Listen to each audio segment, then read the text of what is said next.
Evet, Horobox Inside olarak bir süredir ara verdiğimiz seyahatlerimize kaldığımız yerden devam ediyoruz. Sektörün önemli markalarından Rado'nun 2 fabrikasını ziyaret etmek üzere 5 dostumuzla beraber yola çıktık.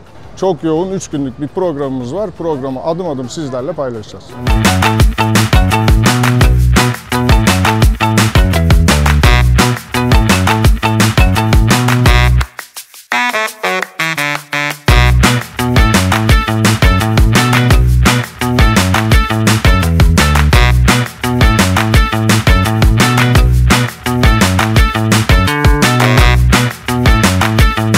Evet, Horobox Inside için özel olarak hazırlanmış Rado Manufacture turunda ilk durağımız Solothurn denen belki de İsviçre'nin en enteresan şehirlerinden biri.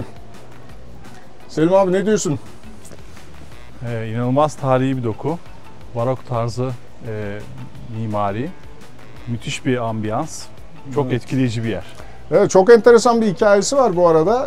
Fransız, İtalyan ve Alman kültürünün bir anda böyle kaynaştığı bir yer ve burası 15. ve 18. yüzyıl arasında Fransa kralının büyükelçilerinin yaşadığı yer olarak isim yapmış ama çok enteresan 11 rakamı ile ilgili enteresan bir hikayeleri var, onu öğrendik. Şehirde neredeyse her şeyden 11 tane var. 11 tane kilise, 11 tane şapel, 11 tane çeşme. Evet. Bunun da sebebi Solothurn'un İsviçre Konfederasyonu'na katılan 11. konfederasyon olması. Ama çok da enteresan bir şey var. Birazdan onu gidip göreceğiz. Hatta 11'e o kadar takmışlar ki saati bile 11'e kadar gösteriyor. Bitirmişler. Evet. Evet, otelimiz de Koron Otel bu arada. Evet. Biraz eski bir görüntü var ama otel hakkında fikirlerini Vallahi alalım. her zaman lüks ve güzel otellerde kalıyoruz fakat böyle tarihi dokusu çok güçlü, müthiş bir ambiyansı olan otelde kalmak çok keyifli. Arasak bulamayız. Arasak bulamayız. Yani bence muhteşem bir yer. Evet. Hem otel olarak hem de alan olarak gerçekten çok etkileyici bir yer. Hı hı. Evet, bugün serbest günümüz. Şehri, bu güzel şehri gezeceğiz ve yarın da Rado'nun seramik kasalarını ürettiği fabrikayı merakla göreceğiz. bekliyoruz. Evet. Hadi devam edelim o zaman şöyle.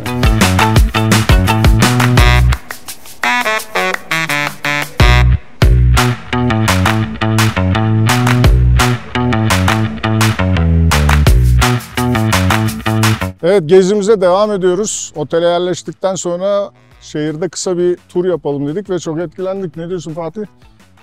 Gerçekten son dönemde etkilendiğim bir Avrupa kasabalarından biri açıkçası. Evet, burası gerçekten Şaşırdım seyahat edilmesi gereken bir yer. Ben en başta Zürih'te olacağımızı düşünüyordum. Böyle bir kasaba, Solothurn.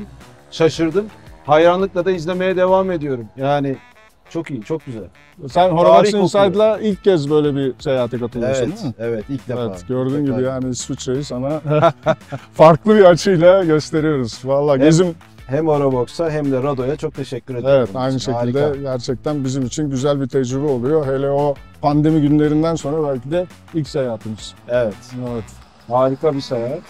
Çok da güzel bir seyahat geçirdik. Yani uçaktan itibaren çok rahat geldik, keyifli geldik. Şu anda burası çok güzel, çok memnunum.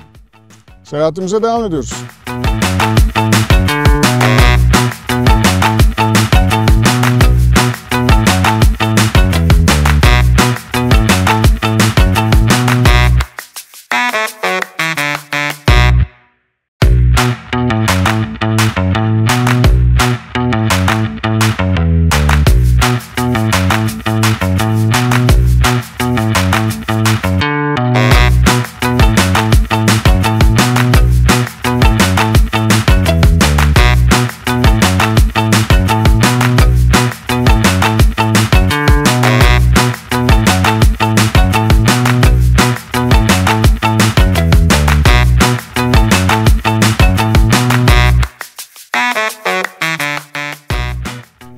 Evet, gezimizin en heyecanlı kısmı şu anda başlıyor. Rado'nun seramik kasalarını ürettiği Comador'daki fabrikasındayız ve şimdi içeriye doğru gidiyoruz.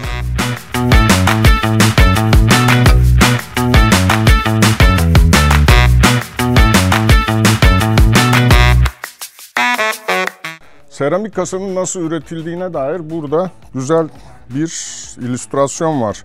Önce toz olarak başlıyor, sonra topak oluyor, kasa yapılıyor, parlatılıyor falan. Bu fabrikada güzel şeyler göreceğiz.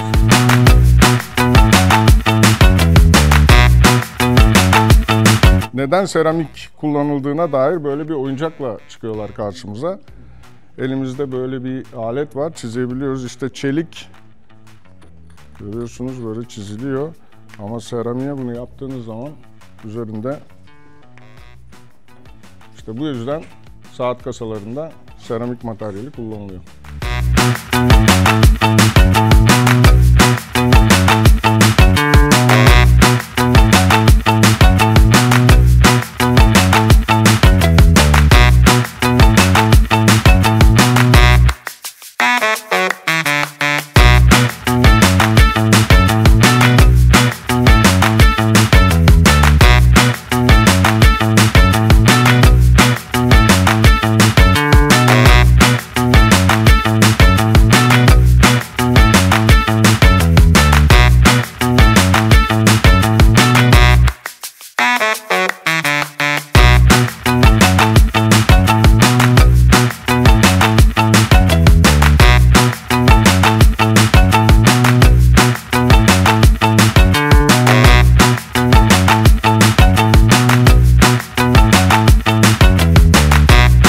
Horabox Inside için özel düzenlenen turumuza Rado'nun Lenyao'daki fabrikasında devam ediyoruz. Burada çok enteresan bir şey gördüm.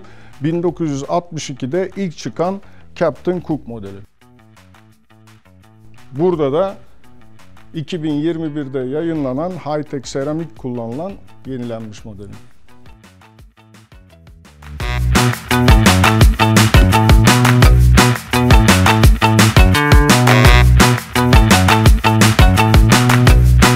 Evet, Lenyao'daki turumuz devam ediyor. Burada da müşteri servisine geldik. Buranın farkı, müşteriler kendi saatlerini ellerine alıp buraya gelip dertlerini buradaki saat ustalarına direkt olarak anlatabiliyorlar. Garantisi varsa garantiden, yoksa kendi istekleriyle burada saatlerini tamir ettirebiliyorlar.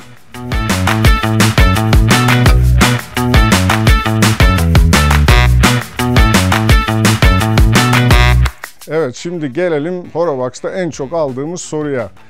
Saatlerin su geçirmezlik değeri. İşte 30 metre, 100 metre, 3 bar, 10 bar, bu nedir ne değildir?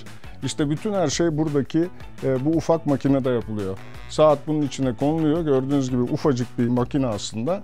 Burada gerekli basıncı uygulayarak saatlerin su geçirmezliği bu makinelerde test ediliyor.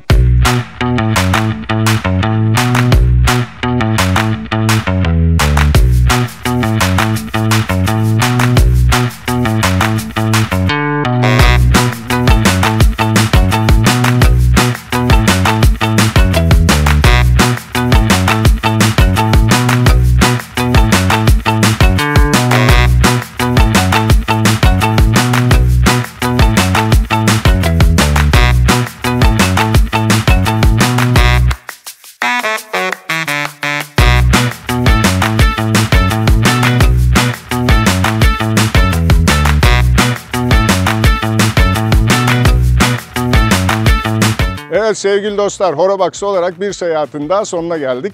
Rado, İsviçre saatçiliğinin en önemli, en köklü markalarından biri ve Horabox Inside üyelerini davet ettikleri bu özel, çok özel turda beraber olduk. Önce Comador'a gittik. Comador'da seramik, high-tech seramik üretilen fabrikayı ziyaret ettik ve sonra da burada Lenyao'da, yani Rado'nun doğduğu şehirde Rado'nun en eski binasını beraber ziyaret ettik.